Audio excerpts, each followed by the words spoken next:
Noon po, mag-alas 2 na. Pumunta kami ng room, sinisilip namin kasi kukuha ng mga gamit. Ayan. Walang katawag, ghost town pang school. Ayan. Room ni Inday. Yan. Ayan. Malinis na oh. Ayan. Regalo ng parents sa akin. Tulugan. Wow, ang galing naman ng mga parents. Inayos. Pagkatapos ng party, nilinis. Oh. Tingnan mo, ang linis na. Wala ka nang makita ang na floor wax na oh. Galing ng mga parents, ang mabait. Ayan. Okay, saludo ko sa mga parents nila oh. Naka floor wax na siya oh. Grabe. Linis oh. Diba? Ano natin? Ayan, yung floor nila. CR, tingnan natin.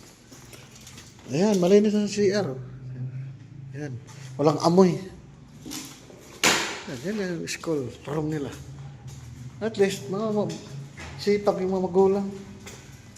Sipag talaga. Ayan. O, diba? Kumuha na kami ng mga tatrabahuin kasi Lunes, pasok na, back to normal. Yan talaga. Kaya mga saging sa likod. Parang lamok yan. Saging. Yan. Sige. Yan.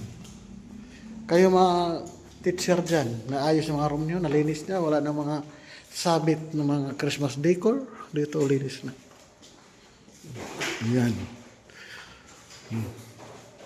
Diba? Galing-galing. Yan. Sige. Bye-bye. Panoorin nyo to ha.